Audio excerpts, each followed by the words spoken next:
Bem-vindo a todos. Hoje, o tema dessa aula será sobre encefalites imunomediadas, um tema bastante complexo, bastante novo. As informações são muito recentes, acerca dessas doenças que acometem o sistema nervoso. Diversas publicações têm sido feitas mostrando novidades nesses temas, então é algo que a gente vem observando que está se desenvolvendo, né?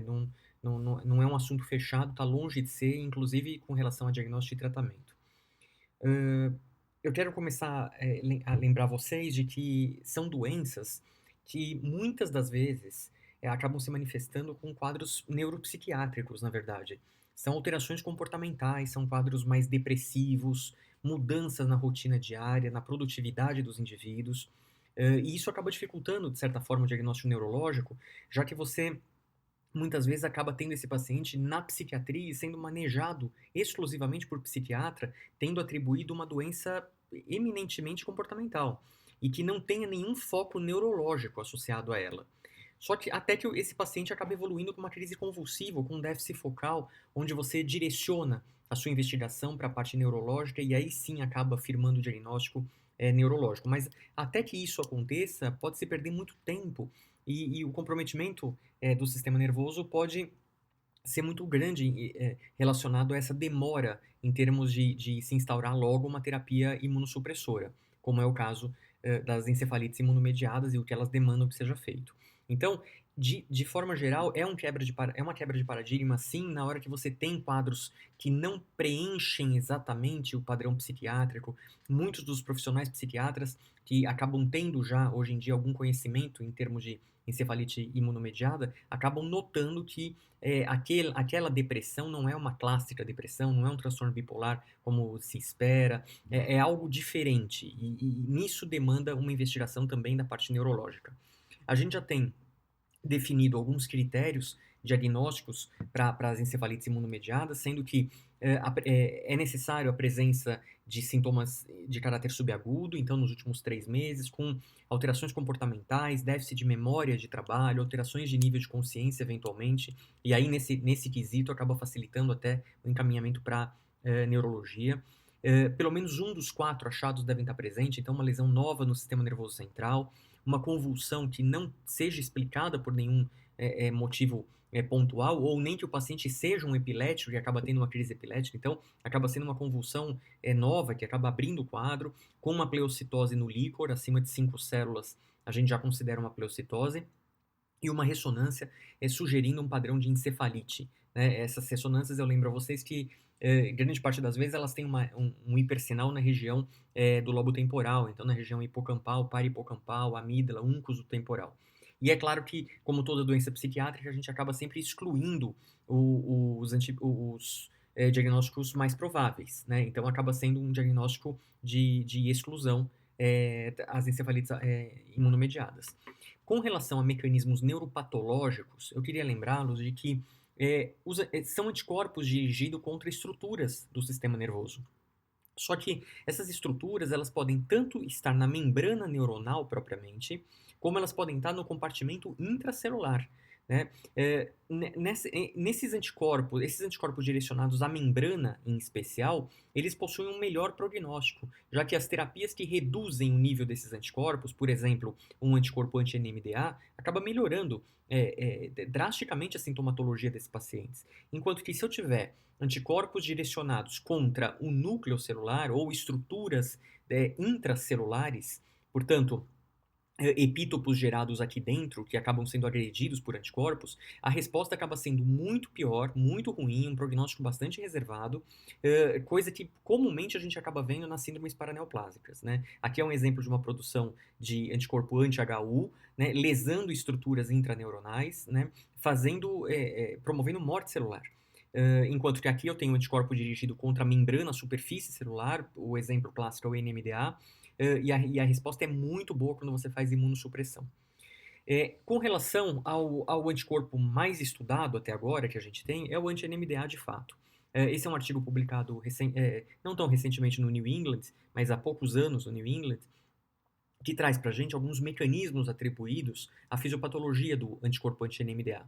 Então, uma ideia inicial é que você teria uma infecção por vírus do herpes simples, uma infecção herpética, portanto, que acabaria expondo antígenos neuronais. Esses antígenos acabam sendo apresentados para células dendríticas, né? Isso acaba ativando, uma célula apresentadora de antígeno acaba ativando a resposta TH0, uma resposta por TCD4, que vai ativar um braço efetor humoral, portanto com produção de anticorpos, né, via plasmócito, célula B e plasmócito. Esses anticorpos acabam fazendo a agressão direcionada à membrana celular, quando eu estou me referindo ao anti-NMDA. Um outro mecanismo responsável pela patogenia do anti-NMDA seria os tumores. O teratoma de ovário, sem dúvida nenhuma, é o grande representante dos tumores que acabam expondo antígenos e também fazem reação cruzada com estruturas da membrana citoplasmática neuronal. Aqui eu trouxe 3 exemplos diferentes em termos de mecanismo de ação desses anticorpos, né? Eu posso ter, simplesmente, nessa primeira imagem, um mecanismo de anticorpo direcionado contra um receptor GABA-B. A gente sabe que o GABA-A é o canal de cloreto, né, e o GABA-B é um receptor acoplado à proteína G. Então aqui eu tenho um receptor GABA-B e um anticorpo direcionado contra esse receptor, portanto dificultando o seu mecanismo efetor através de ativação das porções alfa, beta e gama da proteína G e, portanto, a produção reduzida das suas proteínas efetoras. Por outro lado, eu tenho anticorpos anti-NMDA que podem se ligar ao próprio receptor, e em especial a gente sabe que tem uma subunidade N1 do receptor NMDA, que é alvo desses anticorpos, induzindo a mecanismo de internalização desse receptor, né, induzindo, portanto, a redução da densidade desse receptor na membrana plasmática, causando todo o efeito de dano da transmissão glutamatérgica. Por outro lado, você pode ter anticorpos dirigidos contra estruturas de interação sináptica. Veja que aqui eu estou mostrando a proteína LGI1, essa aqui em amarelo é a proteína LGI1, que está ligada nas famílias de adesão, de moléculas de adesão proteica, como o ADAM23, o ADAM22, e isso está diretamente relacionado com o mecanismo de integração sináptica. Portanto, isso eu estou aqui na região da fenda sináptica. E aqui, com a presença desse anticorpo, eu tenho uma alteração na transmissão sináptica devido a essa integração com esse anticorpo específico. Portanto, são diversos os mecanismos que podem causar disfunção sináptica, né? As neoplasias, sem dúvida nenhuma, as doenças desmielinizantes, as doenças psiquiátricas, as infecções virais, são etiologias muito comuns em promover a produção desses anticorpos que acaba gerando lesão, né, ou propriamente disfunção na transmissão sináptica. Com relação às doenças desmielinizantes, eu lembro que a presença das bandas oligoclonais chamam atenção para nós, para esclerose múltipla e para doenças inflamatórias de forma geral. A presença da anti-aquaporina 4 para neuromielite óptica, o anti-MOG para glicoproteína da membrana do oligodendrócito.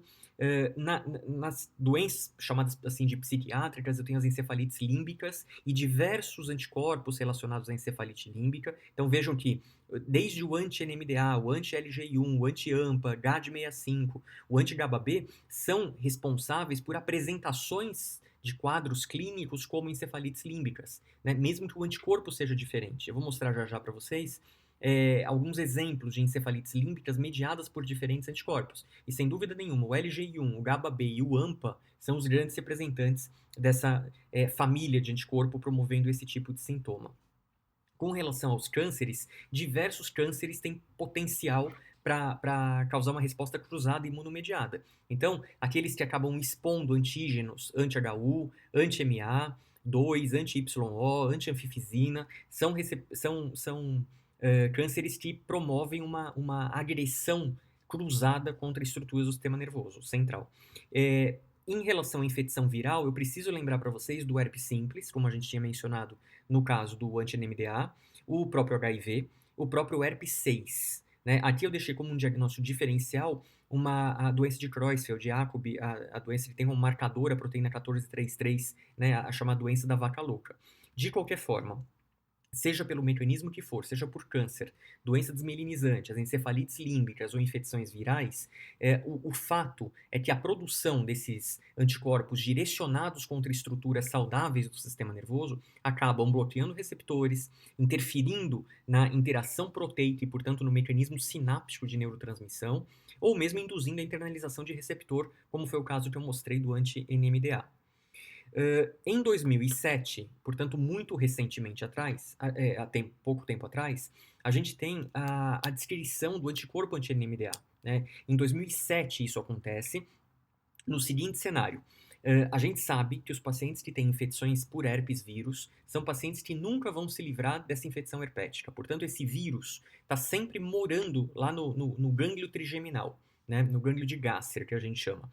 Eventualmente, um quadro de uma imunossupressão, uma alterações no padrão do sono, alimentação inadequada, ou, portanto, uma outra infecção, até viral, que possa estar concomitante, acaba desencadeando algum fenômeno de reativação viral. Isso é bem conhecido pela gente, quem é portador de um herpes vírus sabe disso, que hora ou outra acaba apresentando lesões, e essas lesões acabam se combinando com momentos de imunossupressão, de maior estresse, de um sono inadequado. Mas até então, a gente sempre imaginou que esse vírus fosse um vírus do bem. Um vírus, se tivesse ali, tudo bem que a gente não consegue eliminá-lo de fato, mas ele está latente ali no gânglio trigeminal. Só que em alguns casos, felizmente a minoria deles, ele tem uma versão maligna de apresentação. E nessa versão ele pode caminhar para dentro de estruturas encefálicas e, portanto, promover as encefalites herpéticas, né? Uma situação extremamente grave que demanda uma rápida introdução de antiviral, o aciclovir intravenoso é a medicação de escolha aqui, por 14, 21 dias pelo menos, para que você tenha uma rápida melhora desse quadro infeccioso. No entanto, a gente sabe que quando esse quadro se manifesta no sistema nervoso central, ele pode deixar sequelas e isso pode não ser uma coisa muito boa no cenário clínico. No entanto, além dessas encefalites herpéticas, cuja minoria dos pacientes acabam apresentando, a gente começou a chamar atenção o porquê que alguns pacientes tinham recorrência de quadros, né? Um paciente com encefalite herpética acabava desencadeando alterações motoras, né, tardiamente, então ele acaba tendo um fenômeno de corioatetose ou mesmo alterações comportamentais, e se questionou muito se isso fosse uma recidiva de uma encefalite por herpes, né? Então, nesse cenário em que o paciente apresentava muita recorrência de manifestações, como transtorno de movimento, como alterações comportamentais, é que foi investigado de fato. E o que se notou é que não se tratava mais de uma reativação viral, né? O PCR viral, nessa ocasião, não era detectável. Então, eu não tinha uma reinfecção por vírus, mas eu tinha, sim, uma reação por um anticorpo. Um anticorpo estava atacando os canais NMDA, né, um mecanismo aí contra a N-metildeaspartato, contra a fração N1 desse receptor, causando esse tipo de sintomatologia. É nesse contexto que a gente vem esclarecer de que essas recorrências não eram por ativação viral, mas sim por uma resposta neuroimunomediada, né? E aí o tratamento muda completamente, não é mais com aciclovir, e é sim com imunossupressão, seja com uma pulsoterapia, com corticoterapia, com imunoglobulina, ou mesmo com plasmaférese, não importa, mas o fato é que o mecanismo de lesão era diferente, e isso foi bastante importante em 2007 nessa descrição. A partir desse momento que a gente entende que há uma nova doença e não simplesmente uma infecção por um vírus, mas uma reação imunomediada, a gente tem critérios diagnósticos para anti-NMDA. E esses critérios surgem nesse contexto de que deve haver 4 desses 6 sintomas que eu coloquei aqui embaixo, são sintomas subagudos, então pelo menos 3 meses de evolução, com alteração do quadro comportamental, portanto alterações psiquiátricas, ou mesmo cognitiva, né, uma irritabilidade maior, um mutismo, um embotamento, quadros depressivos, sonolência, né, esse tipo de coisa deve acontecer por pelo menos 3 meses, com alteração de discurso, com quadro convulsivo, eventualmente. Eu lembro que essas convulsões frequentemente evoluem para estados epiléticos, então são de difícil controle, de forma geral, né? A gente chama isso até de norce, eu vou falar já já. Alterações do movimento como as discinesias, incluindo aqui as corioatetoses, desautonomias e rebaixamento de nível de consciência. Eu quero lembrá-los de que quadros em indivíduos mais jovens, eles tendem a cursar com distúrbios de movimento com mais frequência. Então, indivíduos com 15, 20, 25 anos, até seus 30 anos, acabam manifestando essa encefalite por anti-NMDA mais com corioatetoses, com discinesias. Em indivíduos mais idosos, o quadro que acaba chamando atenção é o distúrbio comportamental, o que acaba até dificultando o diagnóstico, porque muitos deles acabam sendo questionados sobre diagnóstico de demência, quadros que estão evoluindo e que a família não percebeu anteriormente, mas, dificulta de forma bem importante o diagnóstico. Enquanto que uma coreotetose, uma discinesia já fica muito mais provável que isso tenha uma origem neurológica de fato. Pelo menos um dos dois critérios são considerados, devem ser considerados, então uma pleocitose no líquor, acima de 5 células, a presença de banda oligoclonal, um eletroencefalograma te ajuda muito e é descrito como um padrão delta extremo de atividade desorganizada, mostrando uma atividade epilética nessa região, e ainda, como todo diagnóstico em psiquiatria, excluindo outros diagnósticos mais prováveis, incluindo também diagnósticos outros neurológicos aqui associados. Aqui eu trouxe um exemplo de uma criança com uma coreotetose. Vejam que é bem exuberante esse quadro, né? Isso chama atenção para uma desordem neurológica estrutural de fato. Um outro indivíduo também, mostrando essa alteração de movimento importante. Sempre pensar em encefalites imunomediadas quando vocês se depararem com alterações de movimento, incluindo essas coreotetoses, essas distonias, né, em que esse indivíduo não apresentava isso anteriormente, então isso surge de maneira mais súbita. E lembrar que as encefalites anti-NMDA, elas têm uma associação muito importante com teratomas de ovário, né? O teratoma a gente sabe que é um tumor que tem a capacidade de expor diversos antígenos com linhagens germinativas diferentes, e isso acaba predispondo a uma reação cruzada contra estruturas do sistema nervoso também. Uma outra coisa que a gente deve lembrar é que os indivíduos que tiverem suspeitas de encefalite por anti-NMDA deve-se evitar a administração de neuroléptico. Por que isso? Porque eles são mais sensíveis aos neurolépticos, incluindo que eles podem evoluir para essa trágica síndrome neuroléptica maligna, em que o indivíduo faz um quadro de hipertermia importante, de hipertonia também. Isso é bastante relevante nesses quadros. E quase que como uma cilada clínica, muitos desses pacientes, por apresentarem irritabilidade, alterações comportamentais, acabam passando por uma evolução, seja neurológica, seja psiquiátrica, e alguém acaba tendo alguma ideia de se introduzir um neuroléptico, e o paciente acaba piorando o seu quadro clínico, podendo evoluir, inclusive, para síndrome neuroléptica maligna. Essa encefalite anti-NMDA também tem sido bem descrito as síndromes de sobreposição, portanto, as overlapping síndromes, com neuromielite óptica, com destaque importante, para esclerose múltipla e para anti-MOG, glicoproteína da membrana do oligodendrócito. Eu lembro que um diferencial aqui que a gente tem que fazer, que é bastante importante para NMO, são as mielites extensas, né, com mais de 3 corpos vertebrais, podendo acometer a área pós-trema do assoalho do quarto ventrículo, então com crises de soluço, vômitos incoercíveis, algumas vezes neurite óptica, quadros diencefálicos importantes, eventualmente uma narcolepsia associada, já em comparação com esclerose múltipla, que são as mielites mais curtas, né? O MOG, ele acaba desenvolvendo muitas vezes mielites de cone medular, então sempre pensar em lesões de cone medular, associar com anti-MOG junto. Podem ser síndromes de sobreposições associadas sim ao anti-NMDA. Com relação à imagem do anti-NMDA, a gente não nota grande alteração, nada patognomônico, eventualmente algumas hiperintensidades muito esparsas pelo córtex cerebral ou substância branca, mas que não chamam a atenção num padrão determinante para o diagnóstico. O status epiléticos é algo importante para a gente lembrar. Eu quero que vocês saibam que o anti-NMDA, eles podem se apresentar com esse sinal de hiperintensidade do claustrum, né? Essa hiperintensidade já foi descrita em alguns trabalhos e a essa condição a gente acaba chamando de NORSE, né?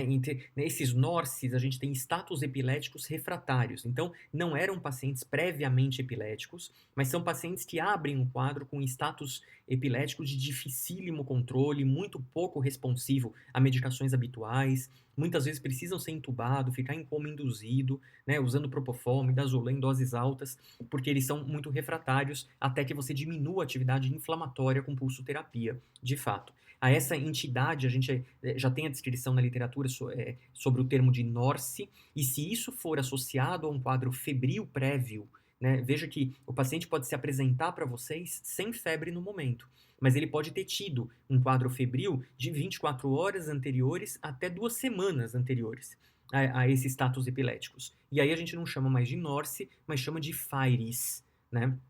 E aí eu lembro que há uma associação entre o Norse e o sinal do claustrum. Não é também algo patognomônico, não é algo que está sempre presente, com alta sensibilidade, mas é um sinal que a literatura já traz para a gente, essa hiperintensidade de claustrum bilateral associado a status refratário epilético. Como diagnóstico diferencial, eu quero lembrá-los que o glioma é uma lesão importante, então, portanto, lesões neoplásicas são importantes de serem descartadas, principalmente se vier lesão unilateral, né? Eu lembro que as encefalites geralmente dão lesões bilaterais, então também não é uma regra, mas as lesões que sejam unilaterais, a gente deve sempre pensar em diagnósticos diferenciais, sim. Um próprio diagnóstico específico diferencial da anti-NMDA é se o paciente se apresentar com parkinsonismo, com distonia, alterações comportamentais também, mas na neuroimagem você acaba notando uma hiperintensidade na região do putamen globo pálido, na região do caudado. Portanto, aqui a gente deve pensar no anti-D2, né, antirreceptor dopaminérgico do tipo 2, que faz um diagnóstico diferencial quando você apresenta-se clinicamente com parkinsonismo associado. Tendo dito isso, eu quero lembrá-los agora e fazer uma associação aos quadros associados à encefalite límbica, né? Então, diversas condições, diversos anticorpos podem levar à encefalite límbica, como eu já vou mostrar já já. Mas o critério diagnóstico, os critérios diagnósticos para você definir que você está diante de uma encefalite límbica se devem a sintomas subagudos também, menor do que 3 meses, com envolvimento de estruturas límbicas. Lembrem-se de corpo mamilar, coluna do Fornitz, corpo do Fornitz, crura do Fornitz, fímbria do hipocampo, giro paripocampal, giro denteado, únculo temporal, são estruturas importantes que compõem o sistema límbico, giro do símbolo, e a sintomatologia pode vir justamente por alterações comportamentais devido a inflamações nesse sistema, né? E a isso a gente acaba chamando de encefalite límbica, com alterações de neuroimagem compatíveis com isso, a hiperintensidade no flare bilateral temporal é importante, e também um dos 2 critérios, né? Ou até os 2 critérios presentes. Uma pleocitose no líquor, que te direciona já para um quadro inflamatório ou infeccioso, né? E um eletroencefalograma que se apresenta com crises temporais ou ainda a presença de ondas lentas, principalmente em lobo temporal. Excluídos diagnósticos mais prováveis, a gente começa a pensar nas encefalites límbicas, e aí a primeira grande ideia que vem pra gente é infecção por herpes. Né? Não comam bola, não deixe passar um paciente com suspeita de infecção por herpes vírus, portanto, fazendo uma encefalite herpética, porque o atraso de 24 horas na introdução do tratamento, isso demanda maior mortalidade. Portanto, esse paciente tem que ser internado e tem que ser iniciado o quanto antes o aciclovir intravenoso na dose habitual de 10 mg por quilo de 8 em 8 horas. Aqui, eu quero mostrar uma ressonância para vocês com essa hiperintensidade na região do hipocampo, do giro paripocampal, aqui na frente do uncus do lobo temporal, e sempre pensar que, em geral, né, também não é uma regra, mas em geral, as encefalites são bilaterais. Então, as lesões se apresentam de forma bilateral. De tal forma que, se essa lesão se apresentar de forma unilateral, é obrigatório que você descarte alguns outros possíveis diagnósticos diferenciais. Eu já tinha falado do glioma, volto a repetir aqui sobre glioma.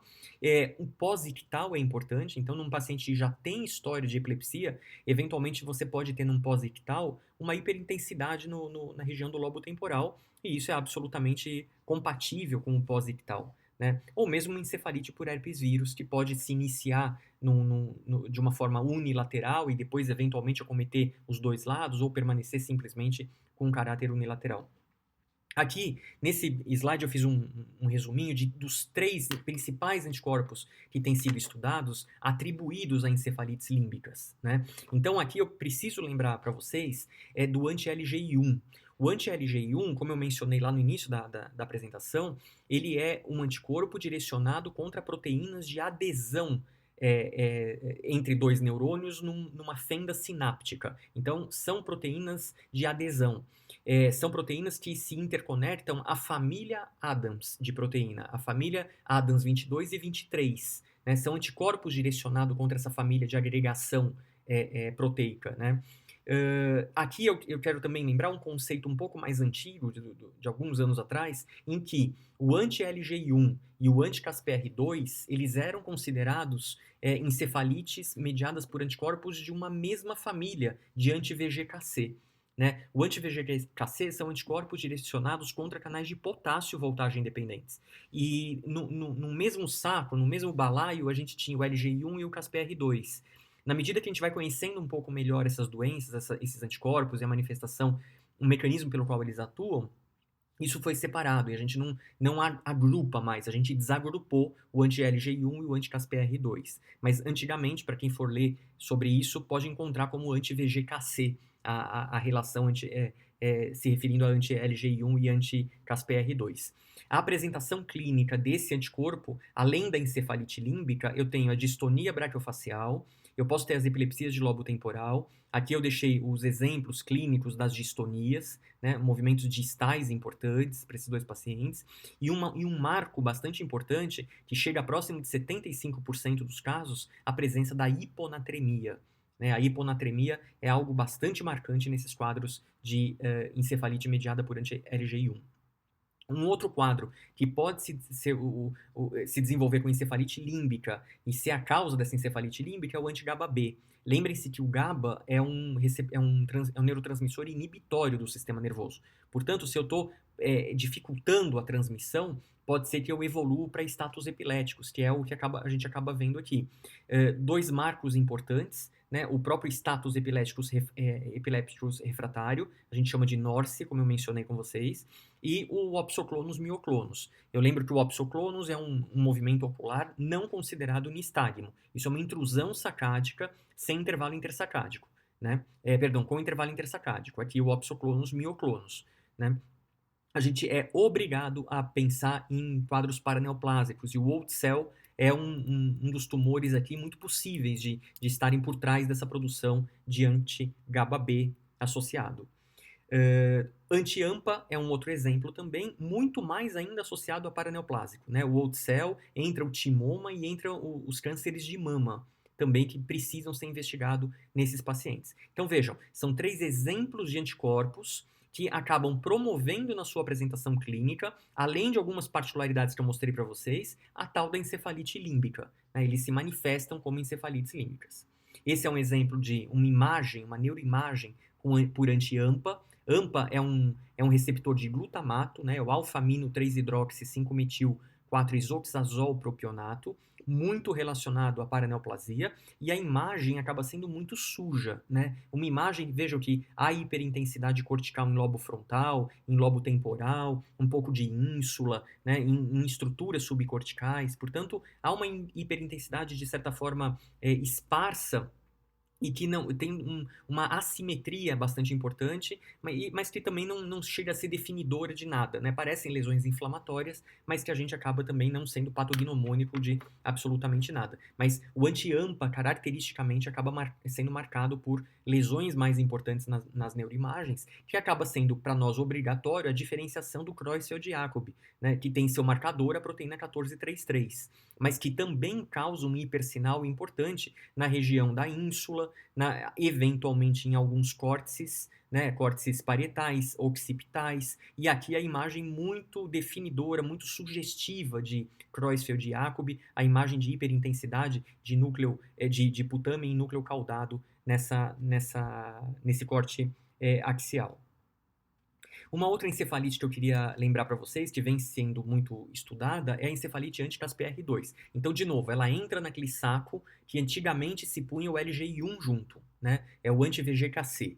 Eu lembro que isso foi dissociado e agora cada uma dessas encefalites são entidades diferentes.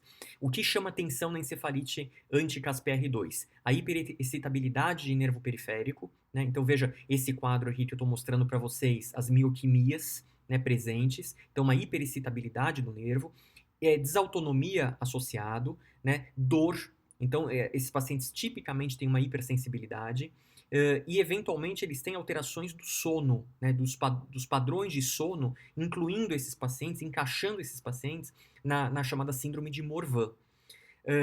Também podem evoluir com importantes ataxias e mioclonias associadas. Vejam que esse paciente bem atáxico, é mioclônico, agora depois do tratamento com imunoglobulina, ele melhora muito da mioclonia e muito da ataxia, né? Coisa que ele não conseguia fazer, ele não conseguia ficar em pé.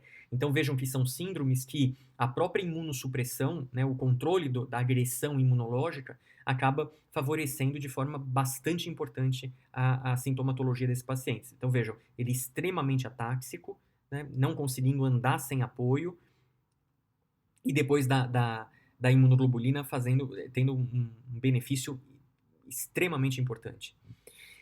Uma outra encefalite para a gente comentar é a anti-GABA-A. Né? Eu tinha mencionado a GABA-B associado com encefalite límbica. Aqui eu tenho um quadro do anti-GABA-A, então associado de novo a um status epiléticos refratário, né, o NORSE, um líquor que tem uma característica específica, ele geralmente é muito linfocítico. Algumas comorbidades são importantes da gente destacar. A miastenia graves é uma delas e as tiroidites. Né, elas podem estar presentes nas encefalites mediadas por anti-GABA-A. Notem que a imagem de ressonância também é bastante suja, né, com bastante acometimento de substância branca em especial, né, um pouquinho de córtex cerebral também, substâncias profundas. Então, essa é a encefalite mediada por esse tipo de anticorpo. Eu tenho uma outra encefalite que eu queria chamar a atenção, que se chama anti-DPPX. Né? O próprio nome da síndrome acaba ajudando a gente. DPPX a gente já vai guardar como diarreia e perda de peso. Né? Além do X, que é um susto, que é o startle. Né? Aqui eu tenho classicamente anticorpos direcionados contra canais de potássio, voltagem dependente do tipo 4.2, que se apresentam nos plexos mioentéricos e cerebelares. Então, eu tenho na região cerebelar e nos plexos mioentéricos muita presença desses canais de potássio 4.2. E, portanto, os anticorpos direcionados contra essas estruturas acabam se manifestando como algum grau de alteração do trato gastrointestinal, como diarreia e perda de peso. Né? Então, essa agressão a plexo mioentérico. Outra coisa que chama atenção no anti-DPPX é esse fenômeno que essa menina está apresentando de startle, ou seja, hiperecplepsia, né? essa hiperexcitabilidade, né? Esse susto, como a gente fala, um sobressalto, como é traduzido do inglês para nós de startle. E aí, além disso, essa é uma das primeiras doenças que eu quero destacar que entram no espectro stiff person, no espectro homem rígido. Né? Esse homem rígido, ele pode ser simplesmente um quadro segmentar com um membro rígido, né? Notem aqui o membro superior rígido, né? Com espasmo, rigidez, dor muitas vezes pela espasticidade, ou pode chegar no espectro máximo desse stiff person, que seria o PERMI, né? Que seria uma mioclonia com rigidez com encefalopatia de caráter progressivo. Né? Essa sigla aqui quer dizer exatamente isso, e aí você já tem sinais de tronco, tem desautonomia, tem encefalopatias associadas. Então, essa é uma primeira síndrome que eu quero destacar, que entra no espectro stiff person. A outra que entra também seria a antiglicina. Né? Notem aqui o exemplo desse paciente com a síndrome do homem rígido, e ele está totalmente rígido. Isso não é só segmentar, né, mas é totalmente a musculatura axial, isso dificulta muito a mobilidade.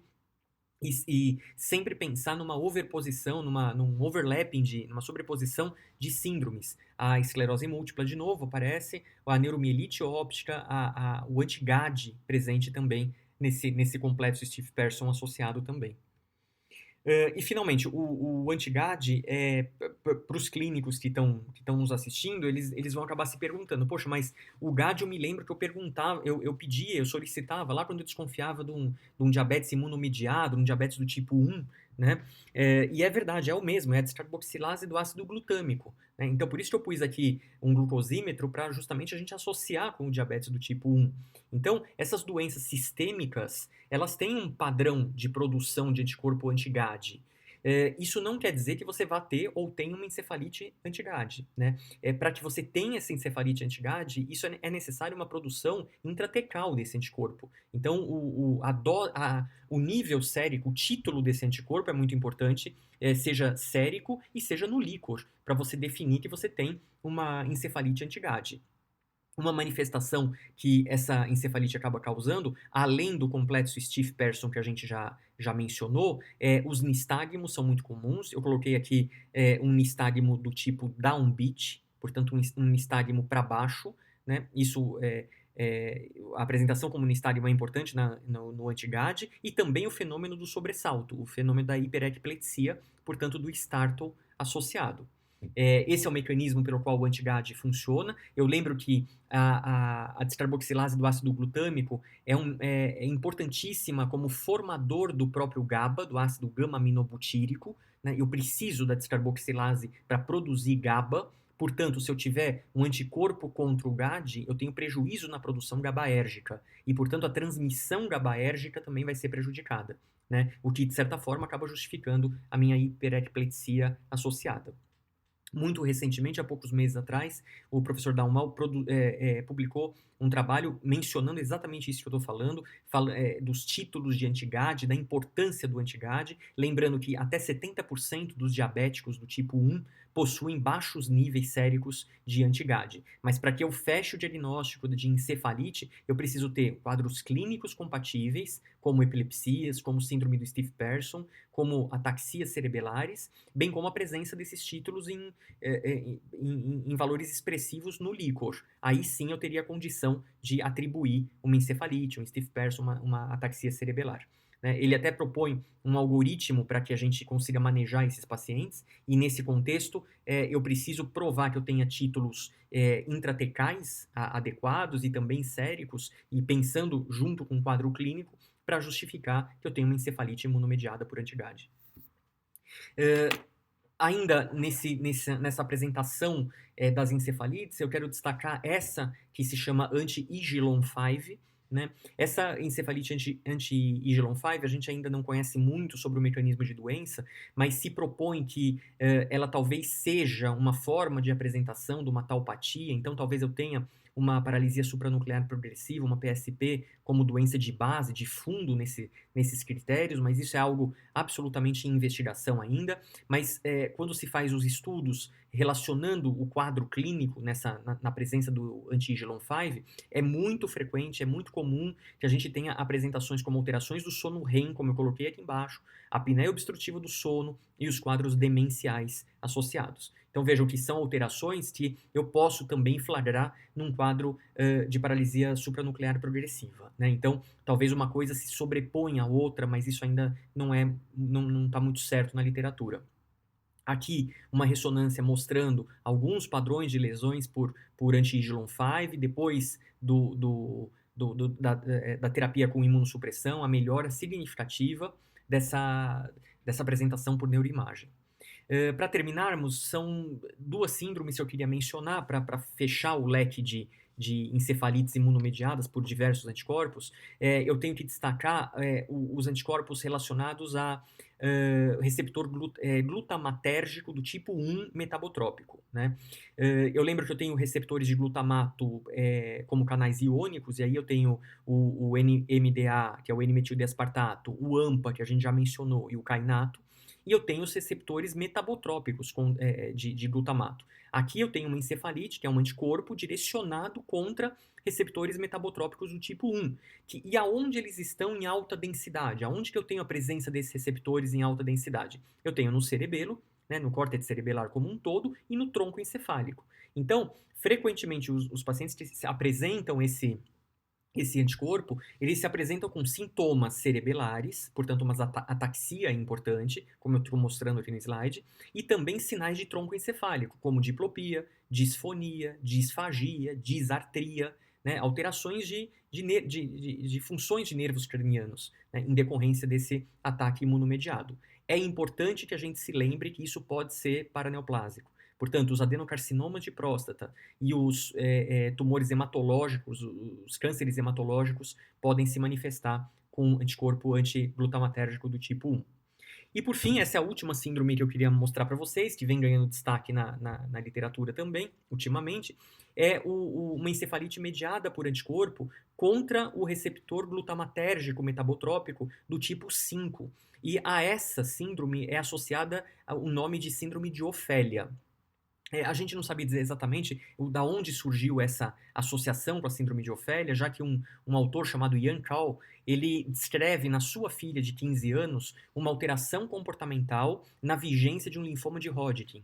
né? É a partir daí que ele usa a Ofélia, personagem do Hamlet, de Shakespeare, e acaba atribuindo aquele quadro que ele assistiu na sua filha, com alteração comportamental, né, com um certo grau de psicose, de labilidade emocional, com o linfoma de Hodgkin.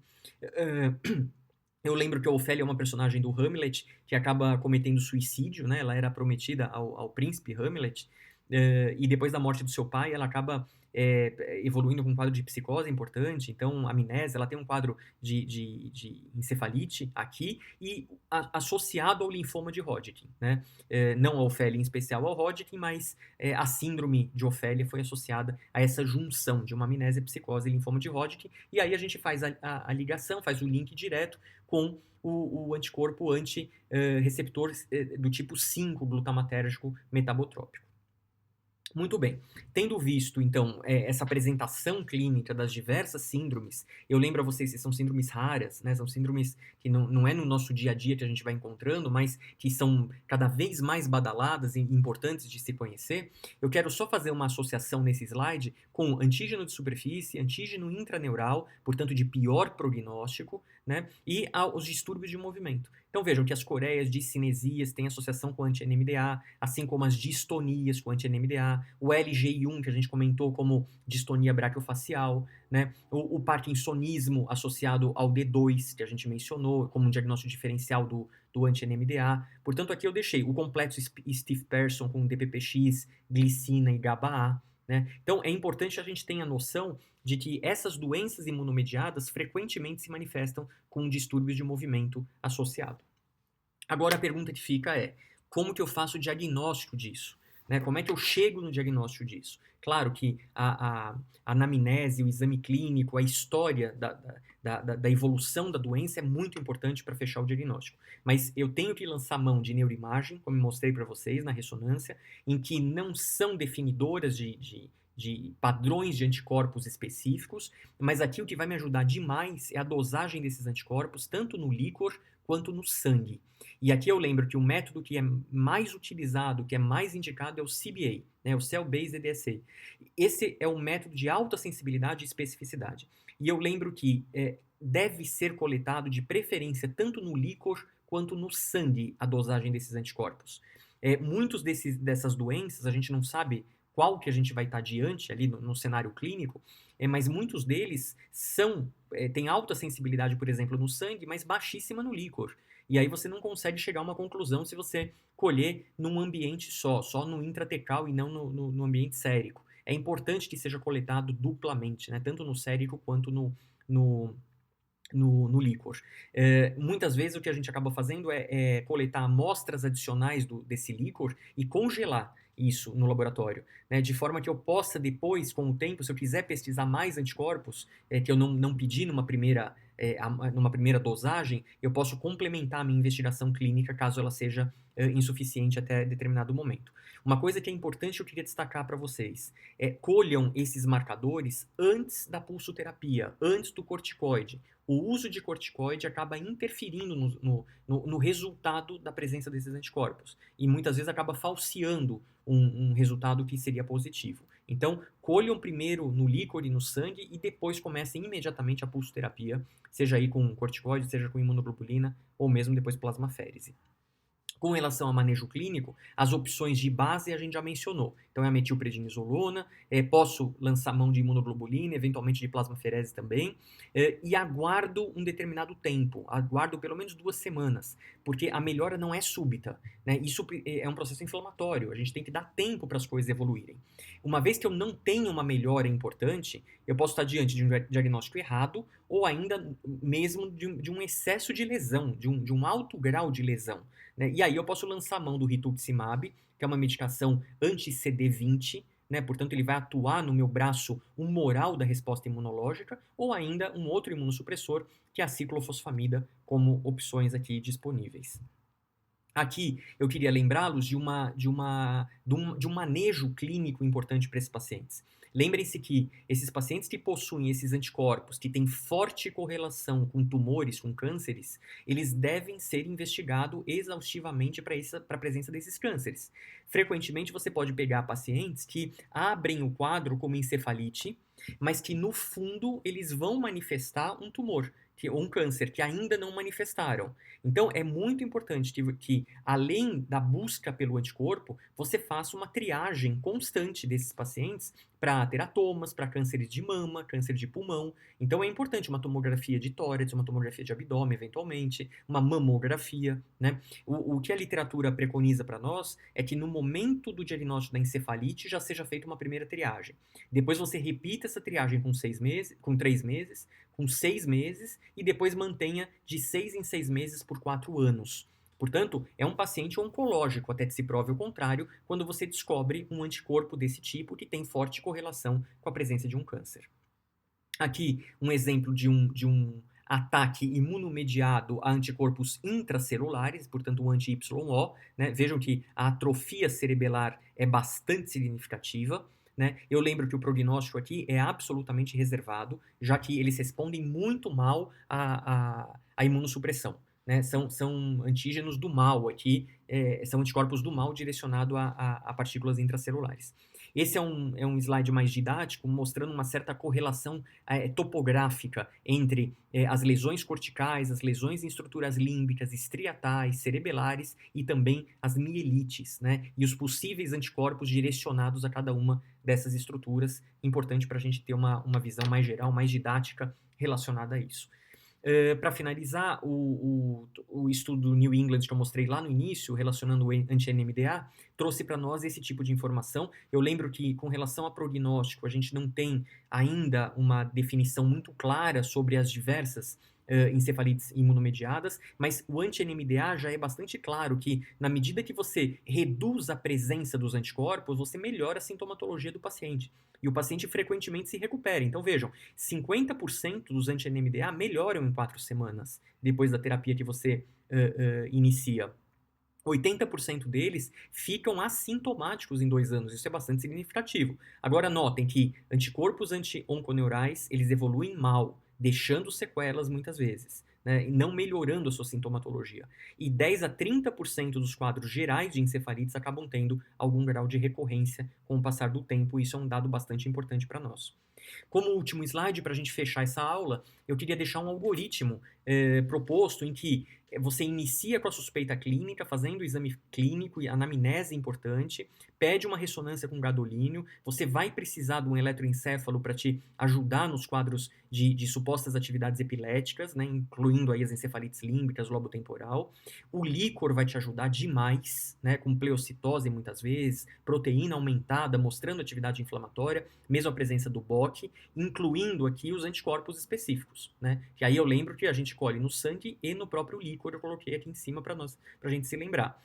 Não se esqueçam de diagnóstico diferencial. Eu lembro que as encefalites imunomediadas, elas são diagnósticos relativamente raros. Então, é muito mais comum você ter infecções por herpes, varicela zoster, herpes tipo 6, aqui é o herpes simples, aqui é o herpes tipo 6, sobreposição ou mesmo a presença como manifestação clínica da doença de base as doenças desmielinizantes, a neuromielite óptica, o ADEM, a encefalomielite disseminada aguda, a esclerose múltipla. Eu lembro que o ADEM, a gente sempre vai chamar atenção para o ADEM quando você tiver lesões importantes da substância branca que vem em decorrência ali como história de uma infecção viral ou de uma vacinação prévia. Né? Então, o ADEM é importante para a gente descartar. As vasculites são importantes de serem consideradas. Aqui não resta a menor dúvida que vai entrar o lúpus, vai entrar o BC, vai entrar o Sjögren, né? São as 3 grandes vasculites que a gente vai...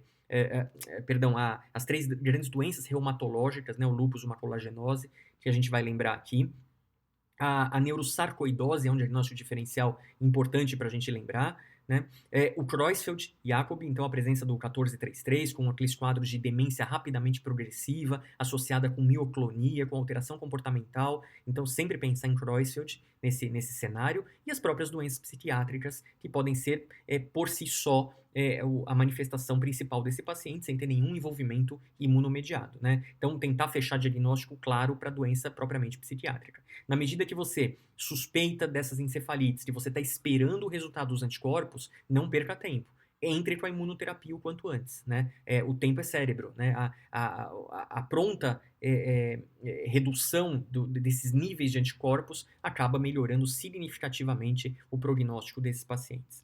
Eu queria, então, com isso, terminar essa aula, agradecer a presença de todos. Eu lembro que esse canal neuroedu.co de company, a gente vem com uma proposta de deixar aulas disponíveis com esses temas mais pertinentes da neurologia e das áreas clínicas em geral. Qualquer dúvida, me acessem pelo Instagram, deixem dúvida aqui no próprio YouTube, que a gente vai, na medida do possível, dando a resposta para vocês. Muito obrigado, grande abraço, até a próxima.